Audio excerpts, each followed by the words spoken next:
Fala meus amigos, estamos começando aqui mais um vídeo do canal e no vídeo de hoje a gente vai comentar mais um trecho, né, do Luiz Felipe Pondé, do programa dele Linhas Cruzadas. Vou deixar o link para vocês aqui e a questão é essa do título do vídeo, né? Filosofia é coisa de gente chata? Tem muita gente que acha isso, né? Tem muita gente que pensa isso da filosofia, acha que a filosofia é uma coisa muito chata, é muito difícil, muito complicado. E a gente vai tentar hoje desmistificar um pouquinho isso, tá? Pegando como gancho aqui essa fala do Pondé, que ele faz um comentário interessante nesse link aí que eu vou deixar para vocês, que é um trecho, né? E a gente vai comentar um pouco o vídeo, quer dizer, a fala dele, né? Esse pedacinho da fala dele, e depois eu vou fazer algumas considerações aqui minhas e vou trazer algumas referências aqui sobre o que eu estou dizendo, tá? Antes disso, vale aí mais uma vez a dica aqui do meu livro, tá? Meu novo livro de poemas, do outro lado de cá, tá? Um livro aí com poemas novos dos últimos anos aí que eu fiz. E quem quiser entrar em contato comigo aí pelo Zap, tá? Para poder comprar o livro é só falar, beleza? Então é isso, pessoal, vamos lá. Na verdade, o título do vídeo, vocês vão ver, né, do Pondé, não é exatamente essa coisa do chato, né? A pergunta é os filósofos animam ou estragam uma conversa, né? E aí, quer dizer, isso significa basicamente essa coisa de ser chato, né? Porque tem muito isso, né? Você é aquela pessoa que você conhece bastante um assunto, aí você de repente está no meio de uma galera, de um grupo de amigos e tal, que são, né, pessoas totalmente heterogêneas ali, e você começa a querer, enfim, falar como se fosse uma aula, né? Isso realmente incomoda muita gente, outras pessoas não incomoda tanto, isso depende muito, né, de quem você está conversando, o tipo de amigo ali que você está batendo um papo, né? Mas vamos chegar lá. E aí o Pondé fala, então, o diálogo é o seguinte, tá? Em geral, a menina pergunta para ele, né? Em geral, você diria que os filósofos animam ou estragam uma conversa? Aí ele responde, eu diria que um filósofo que tem espaços em que ele exerce a sua atividade e que ele se sente relevante, aí ela diz, né? Ele não fica apurrinhando o outro, né? Aí o Pondé concorda, né? De jeito nenhum. Num jantar ou num almoço, como você falou, numa pizza, sei lá, ele vai falar besteira, vai dar risada, se tiver entre amigos, vai falar de mulher, às vezes até tirar sarro de corintiano, de palmeirense, no caso aqui do Rio de Janeiro, né, de flamenguista, vascaíno e tal. Mas eu imagino, isso ele falando, né, ele continua, mas eu imagino que vai correr que nem o diabo foge da cruz se alguém perguntar coisas para ele, tipo, mas então, para onde você acha que está indo a política brasileira? Né? Aí a menina dá um outro exemplo de algo mais complexo, assim, ela diz, e o abismo do Kierkegaard? Né? Ela está se referindo ao Søren Kierkegaard, que é um pensador dinamarquês, né? Já antigo, já clássico, né? E aí o Pondé concorda de novo. Ou então, você acha que de fato nós somos seres essencialmente angustiados? Que são essas perguntas mais complexas de um papo mais filosófico, um papo mais cabeça, né? Aí ele diz, não, acho que não. A não ser que seja um filósofo que não tem nenhum espaço para filosofar. Aí vai estragar o jantar dos outros, né? E aí começa a rir e tal. Então, vamos comentar um pouquinho da fala dele, né? O que acontece? Eu concordo com ele quando ele fala no início aqui, né? Eu diria que um filósofo tem espaço em que ele exerce sua atividade e que se sente relevante, ele não fica apurrinhando os outros. Isso é verdade, mas isso é verdade em relação ao filósofo, em relação a qualquer tipo de pessoa, qualquer profissão. Né? Imagine, por exemplo, um médico, o sujeito está ali desempregado, está mal de vida e tudo mais, e ele está sem trabalhar, sem produzir na sua área, ele começa de repente a sentir necessidade de falar sobre a sua profissão e às vezes não se toca, né? De que num papo às vezes, né, num bar com os amigos ou na praia ou trocando ideia, a galera ali está falando de coisas mais leves e tal, e assuntos mais rápidos e tal, né? Então eu acho que isso não tem a ver só com a filosofia, ainda que a filosofia tem uma fama, né, de ser assim, porque o filósofo, e a gente vai falar um pouco disso no vídeo de hoje também, ele tem essa coisa meio, esse estigma, esse rótulo, né, de ser uma pessoa que funciona sempre no nível dos tratados, das explicações longas, né, e das extensões de raciocínio e etc. E isso é uma parte da verdade, né, realmente é fato, a filosofia tem esse registro, né? A extensão e o conceito trabalhado de forma longa e tal é um papel da filosofia e uma das importâncias da filosofia, mas não é a única forma de fazer filosofia. Tá? A gente vai ver um pouquinho isso aqui, tá? Também no decorrer do vídeo. Mas então, continuando a fala do Pondé, então ele vai dizendo, né, que o cara que está ali, está exercendo a sua atividade, ele não fica apurrinhando os outros. É fato. O médico também não, o engenheiro também não, o advogado também não, né, enfim, ninguém, né? E ao mesmo tempo, o sujeito ali às vezes está desempregado e o desemprego ele gera outras questões, né? Às vezes depressão, às vezes, né? E aí você fica meio, eu passei por isso, né? E você acaba misturando e perdendo um pouco ali desse prumo, né? E aí ele continua e fala, né? Num jantar, no almoço e tal, né? Numa pizza, o filósofo vai falar besteira, vai dar risada, se tiver entre amigos vai falar de mulher e de futebol e tal. E é isso mesmo, a vida é isso. A vida não é só filosofia, não é só pensamentos complexos, né? É você contar uma piada, você trocar uma ideia, né? Debochar ali do amigo que errou no jogo lá que você está disputando contra ele, contar uma piada, enfim, né? Isso faz parte da vida, né? Então essas duas coisas, né, às vezes funcionam separadas e às vezes funcionam juntas, né? Enfim, ele continua, né? E aí ele chega num ponto aqui que é interessante. Aí é que eu tenho uma certa discordância, né? Ele diz: mas eu imagino que vai correr que nem o diabo foge da cruz se alguém perguntar coisas para ele do tipo: mas então, para onde você acha que está indo a política brasileira, né? Eu acho que nesse momento a outra pessoa puxou o assunto, né? Então, quando alguém puxa um assunto com você, é porque está interessado. Ninguém fala alguma coisa só para sacanear, né? A pessoa até fala, tal, de brincadeira entre amigos e tal, mas às vezes as pessoas querem de verdade saber o que você pensa. E nada impede que você diga ali, que você faça um comentário mais amplo, mais complexo, se você sentir que a pessoa está naquele barato, né, de repente ali conversar sobre isso de maneira mais profunda. Porque uma pizza, uma conversa, isso também não é... Porque você rotular, dizer, ó, filosofia só se faz na escola, ou só se faz, né, no debate entre filósofos, ou só se faz, né, enfim, fechado numa sala com outros filósofos, ou escrevendo, né, ou num vídeo de filosofia, isso é uma visão equivocada, porque, né, nada impede que você faça filosofia num bar, conversando com os amigos, né, porque, inclusive, o oposto extremo é tão ruim quanto você achar que, ó, estamos aqui batendo um papo num bar, então acabou, isso não pode fazer filosofia nunca numa situação dessa. Isso é tão equivocado quanto, né? Isso não acontece de fato, né? A gente também vai ver um pouquinho sobre isso aqui. E aí ele continua falando, né, e tal, e aí ela fala, agora essa questão aqui, o abismo de Kierkegaard, né, essas são... Porque a primeira pergunta que ele faz, né, para onde você acha que está indo a política brasileira, é um assunto, né, que se você quiser, você fica falando 10 horas sobre isso.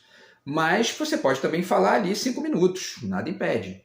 Agora, o abismo do Kierkegaard já é um assunto que pede ali, né, já é uma coisa que eu acho que não dá para fazer num bar, né, tomando cerveja com os amigos. É realmente difícil. Esse exemplo que ela deu aqui foi realmente, né, ela pegou pesado, né, tipo, para acabar logo com o tema, né. E aí ele fala de outro, né? E aí ele fala, né? Ou então, você acha que de fato nós somos seres essencialmente angustiados e tal? E aí eu acho até que vale um outro comentário aqui, né? Porque essas questões ligadas à natureza humana, ao comportamento, aos sentimentos humanos, nesse sentido mais rasteiro, né? Dessas coisas. Quando eu digo rasteiro, não é porque sejam coisas, enfim, né, menos importantes para as pessoas. Mas são coisas que a filosofia, geralmente, quando para pensar nisso, ela perde tempo. Porque essas questões são sempre pessoais, são sempre... Cada um sente de um jeito. Então você pode até ter ali, né, uma semelhançazinha ou outra com outra pessoa, mas no geral essas coisas são muito diferentes. E aí entra um ponto importante da fala dele. Na verdade, eu acho que chato mesmo é psicanalista, psicólogo, essa gente, porque essa gente funciona nesse registro aqui, de ficar conversando contigo e ficar, né, isso aí, daqui a pouco eles estão, isso aí é um comportamento que você está tendo, que não são tipicamente exemplo de histeria, de neurose, né, enfim, o comportamento, né, individual, pessoal ali, né, da pessoa no cotidiano, é a razão de ser dessa gente. Então eles ficam chatos por natureza, né, pela natureza do próprio campo que eles escolheram para, enfim, para estudar ou para viver daquilo, né? Que não é o caso da filosofia. A filosofia tem uma gama muito mais ampla de interesses ali. A psicanálise, a psicologia, eles também, né, metem o bedelho em outros temas, mas eles acabam sempre nessa conversinha de comportamentinho, sintoma, papai, mamãe, historinha familiar, blá blá blá. Quando não diretamente, eles ficam usando esses termos para poder associar a política, enfim, a história e blá blá blá, entendeu? E como o Pondé está ponderando aqui está falando, o Pondé está ponderando, fica engraçado. Mas enfim, o Pondé está falando aqui de uma questão que é evidentemente uma separação que você tem que fazer entre um momento ali de relaxamento da vida privada, né, e temas mais complexos que dizem respeito a outras coisas mais amplas, vale esse senão aqui, vale essa ponderação, né? Vida privada é questão para psicanalista, psicólogo encher o saco dos outros com isso, como estão fazendo comigo aí, entendeu? Chato são essas pessoas, não filósofo, não vejo nada de chato na filosofia. Até porque geralmente filósofo não se mete na vida dos outros para ficar enchendo o saco, vomitando regra, estabelecendo rótulo, entendeu? Dizendo como é que o outro tem que fazer com o relacionamento dele. Quem faz isso é psicólogo, psicanalista, entendeu? Enfim, então essa é uma separação interessante aqui que dá para fazer a partir da fala do Pondé, tá? E aí ele finaliza e tal, não vai estragar o jantar dos outros, né? Agora, vamos pensar então no que ele está ponderando aqui, a partir de uma outra visada, né? Porque nitidamente eles estão ali falando de uma faceta da filosofia que é, como eu já falei, a faceta da extensão, né? Então a filosofia ela faz extensões de raciocínio e isso é muito importante. A filosofia hoje é cada vez mais importante num mundo em que as pessoas, né, não conseguem parar para refletir 10 minutos um assunto, porque isso não dá para fazer isso, tempo é dinheiro, blá blá blá, né? Não dá para perder tempo, é o que o Byung-Chul Han critica muito na obra dele ali, né? E outros autores antes dele já fizeram isso, né? Então, assim, a filosofia é muito importante nesse aspecto da extensão, mas como ele está falando de um caso específico ali, que é esse caso em que você para trocar ideia com os amigos, bater papo e tal, tudo mais, a gente tem que pegar uma outra faceta da filosofia. Eu já fiz vídeo aqui explicando isso, né? A filosofia tem ali, se você puder resumir uma coisa tão ampla quanto a filosofia, a gente resume aqui meio que, né, de brincadeira, mas ao mesmo tempo pensando sério, duas formas de ação da filosofia. A extensão de raciocínio, né? E aí uma aula, um vídeo aqui de meia hora, né? Um livro de 500 páginas, e etc, etc. E isso pode inclusive dar, enfim, né, vazão a um papo ali também de 2 horas, como já aconteceu comigo 500 mil vezes. Mas existe uma outra faceta que eu também já falei em outros vídeos, posso até deixar o link para vocês aqui, que é a faceta do fragmento, do corte, né? que é essa intervenção curta e rápida que pode também ser filosófica, né? Existe também um detalhe, antes de falar dessa questão do fragmento, do corte aqui, vale falar uma outra coisinha rápida aqui também. Muita gente confunde, né? Acha que filósofo é quem fez faculdade de filosofia, né? Quando você estuda filosofia a vera, né, sério, você aprende, entende, descobre ali que a filosofia está falando de uma capacidade, uma potência que existe em todo mundo. Mesmo dos mais estúpidos, como Bolsonaro, por exemplo, né, e outras figuras aí, Silas Malafaia e essa gente aí que a gente está aturando nos últimos anos, mas essas pessoas, né, enquanto seres humanos, eles têm ali uma potência de pensamento crítico, de reflexão, que eles só não usam porque não querem, né, ou porque estão ali viciados, né, num fanatismozinho tosco, na estupidez ali que os move, né? Então mas essa potência está neles ali, porque ela é uma consequência do raciocínio, ela é uma consequência da estruturação de linguagem do ser humano e tudo mais, tá? Então, quer dizer, isso significa que uma pessoa comum que não fez, né, um curso acadêmico de filosofia ou que não é um escritor de filosofia, não é uma pessoa que estuda filosofia a fundo, pode perfeitamente fazer ali intervenções filosóficas, né, sem essa obrigatoriedade aí, tá? Então, e isso acontece pra caramba, né? Muita gente nem percebe. Às vezes a pessoa faz ali uma fala que é dialética, assim, não percebeu. Mas aconteceu aquilo, né? E é filosófico, né, na sua essência ali, tá? E aí, vamos lá, então, voltando, a gente tem várias formas curtas de pensamento filosófico, né? Separei algumas aqui para falar para vocês, tá? Então, você tem os tipos curtos, né, que inclusive podem comparecer perfeitamente no cotidiano, né? O aforismo é um exemplo, tá aqui o Nietzsche, que era um autor dos aforismos, que são esses textos curtos, né? Você pega aqui, ó, tá vendo? Você tem vários trechos aqui do Nietzsche, que são frases bem curtinhas aqui, tá vendo? Ó? Vê aqui, ó, tá vendo? As frases têm 3 linhas no máximo, né? Então, quer dizer, e nada impede que você faça um comentário ali de 30 segundos filosófico, né? Que tem ali que parece bastante com o que é o aforismo, tem uma aparência ali de aforismo, tá? O fragmento também é um outro tipo de intervenção filosófica curta, rápida, né? Tá aqui o livro do Jean Baudrillard, De um Fragmento ao Outro, tá? Então, enfim, aqui ele fala, né? Tá, ele cita até uma frase aqui na 33 do Roland Barthes, que ele diz: o fragmento tem seu ideal, uma elevada condensação. Ele é condensado, ele é ali, né? Ele é, né, bem curto, rápido, né? Não de pensamento nem de sabedoria ou de verdade, como ocorre com a máxima, né? A máxima também é um tipo de filosofia curta, mas um pouco mais ampla, né? Um pouco mais generalista, vamos dizer assim, né? Mas de música ao desenvolvimento, que seria a extensão, essa música do fragmento se oporia, né, como tonalidade, né? Ele fala de um tom, né, uma tonalidade filosófica, né? Alguma coisa de articulado e de cantado, uma dicção. Aí deveria reinar o timbre, né? O timbre da voz, o timbre filosófico, né? E isso pode perfeitamente comparecer num bate-papo de bar, né? Por que não?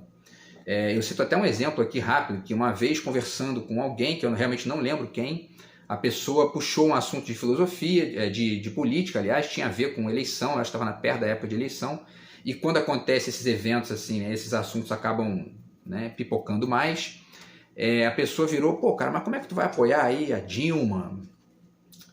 Né, as escolas públicas, tá tudo quebrado, meu irmão, pô, né? E aí eu virei e falei: cara, olha só, você tem que, né, você tem que diferenciar isso aí, distinguir isso aí, porque as escolas públicas aí que você está falando, elas são estaduais e municipais, cara, elas não são federais, né? A Dilma é presidente, ela não é governadora nem prefeita, né? Então, e foi um comentário, você vê aí, de 10 segundos, filosófico e sem nenhum tipo de problema, porque a pessoa puxou o assunto comigo, né? Então essas coisas podem acontecer no cotidiano e muitas vezes devem, né? Claro que você não vai, né? Você sacou ali que o ambiente é outro, você tá ali, a galera tá contando piada, trocando ideia, tomando uma cerveja, falando bobagem, falando de mulher, falando de futebol, blá blá blá. Você não vai ficar, né, data vênia, entendeu? Na Grécia Antiga, né? Não faz sentido, né? Especialmente se você tá com a sua vida tranquila, como ele tá ponderando bem aqui, né? Agora, se a pessoa puxa o assunto e você é da filosofia, você gosta daquilo, você vai e responde naturalmente, né? E você não estraga jantar nenhum, porque é a pessoa que perguntou, né? Então, enfim, eu acho que isso é o caso de distinguir essas coisas, né? É legal fazer essas distinções.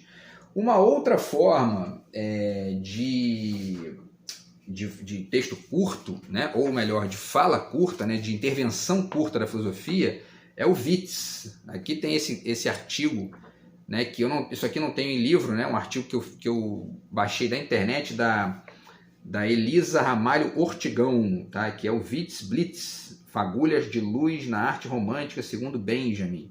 E ela está falando aqui dessa coisa do relâmpago, né, porque é uma coisa que os românticos alemães desenvolveram uma tese lá para poder situar essa intervenção curta como algo com uma pegada filosófica, né? Então é outro exemplo de intervenção curta que você pode fazer no cotidiano, né?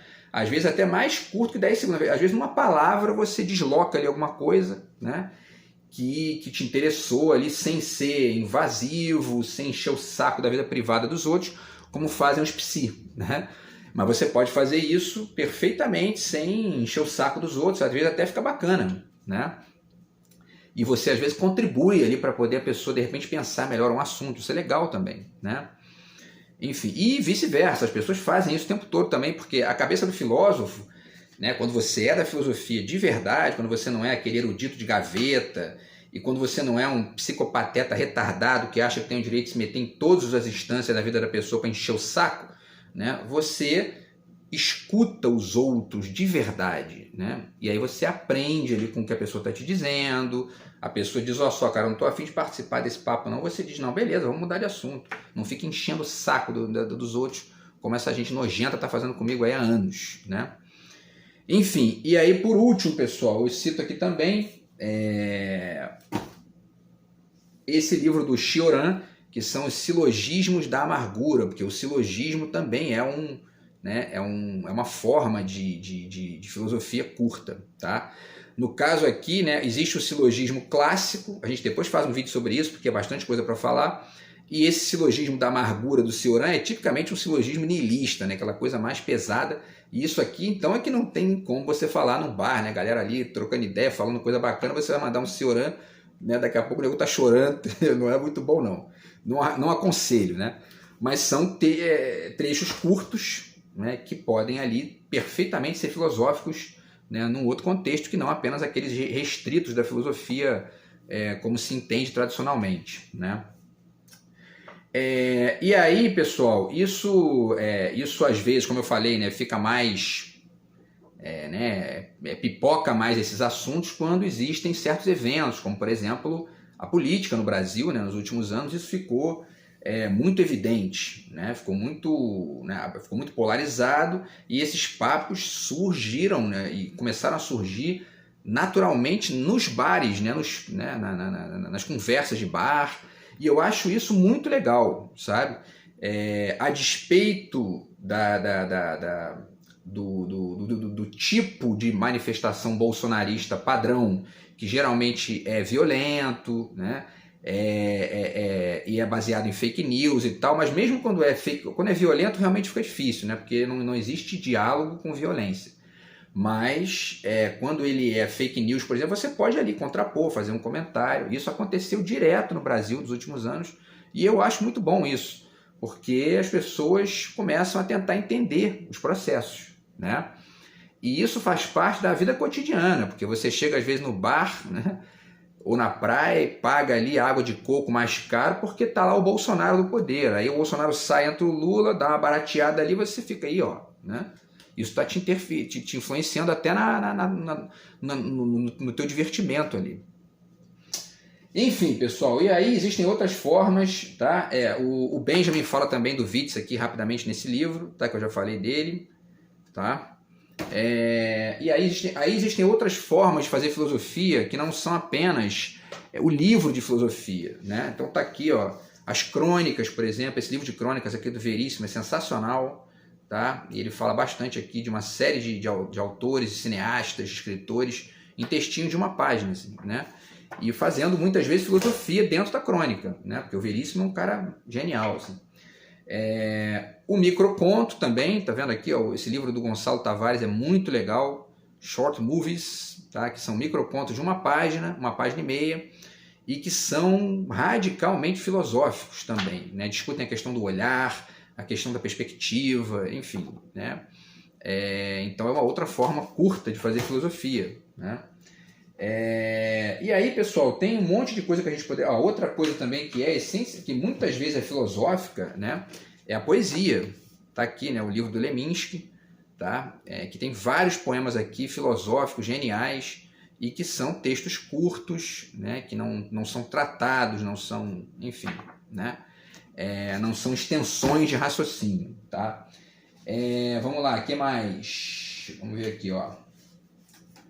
Formas, porque, né, eu estou tentando mostrar aqui por que a filosofia não se restringe a essa coisa de A filosofia não é só, como é que ela fala? Não é só o abismo do Kierkegaard, né? Tem outras coisas. Por exemplo, a série Lost, né? Tá aqui, ó. Esse cara escreveu esse livro aqui muito legal, o Simone Regazzoni, né? Que é a filosofia de Lost, que é aquela série de televisão, né? Que tem vários temas interessantes ali ligados à filosofia, inclusive personagens com nomes de filósofos, né? Tem isso também, essa série tinha essa coisa bacana também, tá? Que mais, pessoal? Aqui, ó, outra coisa também que você pode, né? Outra produção na qual você pode encontrar também filosofia é a música, né? Tá aqui, ó, esse livro aqui também, Lendo Música, 10 ensaios sobre 10 canções, tem vários textos legais aqui que percebem, né, filosofia numa música do Racionais MC, do Caetano Veloso, da Adriana Calcanhoto, que é mais aqui, né, do Cartola, enfim, do Marcelo D2, meu xará lá, enfim. Né, então, né, nada impede que você veja filosofia também na música, né, porque tem. Né? Enfim, o que mais, pessoal? Não vai dar tempo de falar tudo, mas enfim, ó, uma outra situação que também você pode ver filosofia é o futebol. Tem esse livro aqui do Wisnik, Veneno Remédio, né, que é um livro brilhante sobre o futebol brasileiro, né, com muita filosofia. É claro que, né, sempre lembrando, né, o Pondé tem razão quando ele fala que tem momentos que você tem que curtir ali, tem que relaxar e tal, falar aquelas bobagens, que é isso aí mesmo, né? E eu já deixei claro aqui o que eu concordo com ele com isso. Agora, eu estou também trazendo aqui outras, né, possibilidades, porque o oposto disso, né, também é verdadeiro, né? Ou seja, essa ideia de que a filosofia não pode chegar, né, num papo nunca, né? Isso também, isso inclusive é meio que irmão, né? Esse mito, ele é irmão de uma série de outros mitos. Por exemplo, de que o futebol é sempre bobagem. Né? O futebol é o ópio do povo, só serve para poder, entendeu? Estupidificar as massas e tal. Leiam esse livro que vocês vão ver que não, né? Que o futebol tem uma potência reflexiva, inclusive para entender o Brasil, gigantesca, né? E o Wisnik mostra isso aqui bem demais aqui nesse livro, tá? Então, enfim, o que mais, pessoal? Vamos lá. Outro exemplo aqui legal, né? Vamos finalizar com esse aqui, porque não vai dar tempo de falar de tudo. Mas o Carl Sagan aqui, né, nesse livro, ele no Mundo Assombrado pelos Demônios, que é um livro de ciência, sobre ciência e religião, mas ele fala, por exemplo, da capacidade de fazer perguntas, né? E também da importância de questionar, do pensamento crítico, né, e do questionamento no cotidiano, né? Então, quando você pondera, às vezes ali, você está num lugar para comprar alguma coisa, num restaurante ou num supermercado, você faz uma pergunta ali mais capciosa para entender por que tem uma diferença de preço aqui entre esse e esse, você está fazendo filosofia também, né? Você está questionando, você está exercitando o pensamento crítico, porque isso te ajuda, inclusive, a não ser enganado, né? Então, assim, tá aí mais um exemplo de intervenção curta da filosofia, que às vezes comparece numa simples pergunta, né? E tá aí, pensamento crítico, a gente sempre cita o Kant aqui, né? Tá aqui, Crítica da Razão Pura, tá? Beleza, pessoal? Então é isso. Eu acho que, né, em relação a essa questão levantada pelo Pondé, né, a filosofia é coisa de gente chata? Eu acho que não, longe disso, né? Agora, ela pode ser chata de fato, né? Assim como a medicina pode ser chata, a engenharia pode ser chata, né? Enfim, o direito pode ser chato, se você não percebe ali o ambiente e a hora, né, de se manifestar dessa maneira. Beleza, pessoal? Então é isso, tá? A gente se fala no próximo vídeo do canal aí. Grande abraço, tamo junto, fui.